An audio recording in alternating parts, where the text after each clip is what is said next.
Tomb Raider. We all know what Lara Croft is supposed to look like. She looks like Angelina Jolie if you want. She looks like a British girl who travels around the world treasure hunting, right? But there is a board game, an officially licensed board game that came out, and it's called Tomb Raider Shadows of Truth. Now, I don't know how many people play these games, but it's like Dungeons and Dragons, right? It's a book. You get characters. You make decisions. You can see it's already gender and racially diverse on the front case. But this is what this game is like an RPG sort of Dungeons and Dragons scenario where you fantasize everything about it. They talk about how like the mystery, and they talk about the game, but what they don't talk about is what's in the instruction manual. And somebody got an excerpt from this instruction manual, and it's about as wild as you can think, right? Basically, what this company is saying that our game that we have licensed out from Crystal Dynamics is the name of the company that makes that owns the IP for Tomb Raider right now. And they already went back and slapped a trigger warning on their games as they re-released them. But this is what this board game company called Evil Hat Productions said about their own game that they want you to play. I guess it's in the instruction manual, so they can ruin it once you've already bought it. But in their own game, they said raiding and colonialism, and you could tell where this is going just by the subtitle, right? What then is raiding, and how does it mirror colonial practices? Is there anything you'd rather see when you open up an instruction manual than something talking about colonialism? Raiding, as depicted in the original Tomb Raider games and stories, involves going to ancient tombs and historical sites of different civilizations and acquiring artifacts. It operates on the assumption of finders keepers. That grants raiders with the means and drive to claim ownership of artifacts, regardless of whether they have any historical or cultural claim to the treasure. Are you kidding me? Is this like, how insane do you have to be to think you need to justify this? Our game's about stealing, and stealing is wrong. Not only is stealing... Did you know that when the Tomb Raider, when a person who robs graves... Did you know when they're stealing from corpses in Egypt and, ancient Chinese tombs and gold from the royal family, did you know that it's not theirs? And did you know, even worse, they don't have any cultural claim to the treasure? But what does that mean? Does that mean that if you're Egyptian, you can go into a pyramid and steal some stuff and it's fine because you have a cultural claim to the treasure or a historical claim to the treasure? This is the weirdest thing. Operates on the assumption of finders keepers. That's what stealing is that I can steal things from wherever I find them. And this wasn't it. It gets worse. Later games released in the franchise, have started the work of addressing this by having Lara Croft acknowledge her past mistakes and try to understand and show respect for the cultures and communities she comes in contact with. Because whenever you're robbing a bank, you want to respect the culture of the bank. Whenever you're robbing the tombs of an Aboriginal culture, you got to have some respect for the culture. We can't just be tipping over tombs and not putting them back into place. She has also worked to reform raider culture and raise the awareness of her peers. So this is all, of course, just shadowed in somebody who wants to say white people are racist, and we need to reform stealing. We need to raise the awareness. She needs to just go around on a tour and ask, people who are in the realms of the Italian Job and Ocean's 11, let's reform this culture. Let's get some awareness here about who we're stealing from. Lara no longer decorates her mantle with mythic artifacts. As a raider, she prioritizes seeking out the truth. She's doing DEI work. She's doing re-education into anti-whiteness. She's doing all that stuff. She understands that the stuff that she's stolen because it's cool is not actually what she wants. She just wants to understand cultures when she goes and robs them of their priceless artifacts. Much of this game is inspired by her humanity struggle with heroism and her tenacity. We believe that all three aspects are an important component in creating a game that celebrates history and culture while acknowledging the respect and work required to live in a world wounded by colonialism. God. In this game, we seek to continue that the work alongside Crystal Dynamics. We seek to continue in that work alongside Crystal Dynamics by creating a sandbox for you to tell stories that address colonialist themes in play and create your own stories of respect and support for people in this culture and cultures your seekers encounter. So it's okay that you play this game and steal things in this fantasy realm, but you need to atone for it, and you need to talk about the colonialist themes in this. And what, of course, this means at the end of the day is it's okay that we profit about this, but you need to feel bad about it. Pay for this game, buy this book. Don't just buy it online, please. There's a PDF available, but please buy the hard copy book. We get a lot more money that way. And it's great that you've bought this, and we got a license for this. We didn't just come up with our own game. That would have been too much task. We got the license for it. We paid for that. You're paying for this, and that's all okay, but it's still racist. Our product is racist, but it as long as we repent, even though that's a Catholic thing we don't believe in, as long as we repent, it's okay for us to make money off the racism and the colonialism. You just need to feel bad about it, okay? And this company called, again, Evil Hat Games, they've been in on this. They've been doing this for quite some time, where they say it's okay for us to profit off of something, but let's feel bad about it as well so that we don't completely, lose our jobs. We don't want to do that. They did this about a game called Fate of Cthulhu. Now, if you didn't know, the Fate of Cthulhu is actually based off of one guy. What you may have heard the writer's name, H.P. Lovecraft, before, and he is an American writer from a long time ago, obviously, but he came up with the whole Cthulhu myth and mythos. Howard Phillips Lovecraft, H.P. Lovecraft, he came up with Cthulhu. You see South Park, Cthulhu, you beef with me. And then there's that, what is that, a cheese string commercial? Do we have that all over the world, cheese strings? And somebody says, I give you Cthulhu. I think it's public domain at this point. I could be wrong. He's from Providence, Rhode Island. But anyways, and like any old author, they're just like, this guy's racist. And he could be, I don't know. But here's what they said. In their own game, it was called Fate of Cthulhu. They said, Fate of Cthulhu is a game that deals with many hard topics. And this is something they put out as well. It's in their book. It's on their website.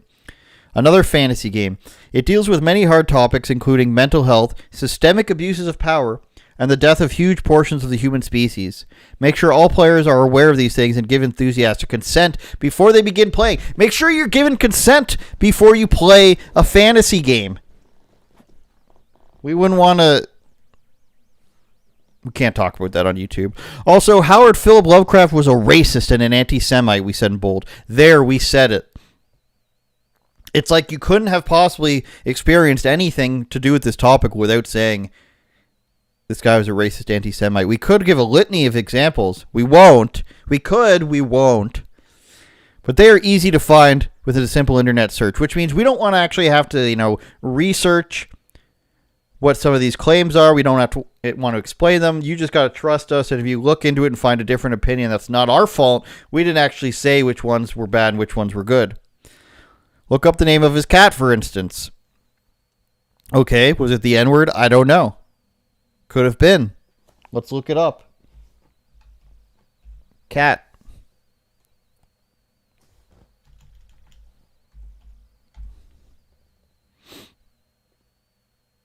Educated, indication. So just going to be the word cat with a space after it. Nothing on the Wikipedia page with the word cat. All right, very good. We'll go back to it. Lovecraft, but this is where it's very strange. Let us turn our attention to why we still find Cthulhu mythos, of which he planted the seed, a fruitful garden to which to find stories. Lovecraft said the oldest and strongest emotion of mankind is fear, and the oldest and strongest fear is fear of the unknown. He filled that void of knowledge with his imagination, creating old ones. and forbidden knowledge, strange religions, and fantastical superstitions, threats to society, and suspicion of what science might unlock. We can acknowledge the fear behind his imagination while also re-examining what came out of it. In recent years, many writers, including writers of color, translation, many writers, including races we prefer, have flipped the perspective of some of Lovecraft's most famous stories and made brilliant new works. Excellent examples are The Ballad of Black blah blah blah blah blah blah blah. We hope you use them for inspiration just as much as you use Lovecraft's original works. So we're going to call this guy racist and anti-Semitic. But after that, we're going to say, hey, here's a quote that shows how great he is. Here is some of his beliefs that were also, stuff that we're taking from and we're going to use for our own benefit. But also other people have recreated his material with a racial point of view, a racial spin on it, and that's better. And, he's a bad guy, but it's okay. This time, when we do it, it's okay. Because we're making money off it. I mean, let's be honest here. This is another example where they're just like, hey, this guy's racist, he's a piece of shit. Lara Croft's a colonialist. She's a white woman stealing stuff from people. Hey, white lady, we hate you. H.P. Lovecraft, you've been dead for, 50 years? We hate you. But we still got to get paid. I mean, come on now. We got bills to pay. We got pride parades to attend. Let's be honest here. We're not exactly churning out material on our own that's pretty good. So we got to borrow from other people, call it racist, and then chastise you for even playing it. And again, the other side of the argument is, hey, they do make some of their own content. Let's take a look at what they do make on their own when they're not taking other people's IP and when they're not calling Lara Croft a racist. They come out with Thirsty Sword Lesbians. Love, swords, and adventure. Sounds good. Thirsty Sword Lesbians battle the Lady of Chains when her enforcers march down from the frosty north. They rocket through the stars to safeguard diplomats, ending a generations-old conflict. Even when swords are crossed, they seek peace with their opponents, sometimes connect more deeply than anyone expects. A sword duel can end in kissing, a witch can gain her power by helping others find love. An entire campaign can be built around wandering matchmakers flying from system to system. So this is another book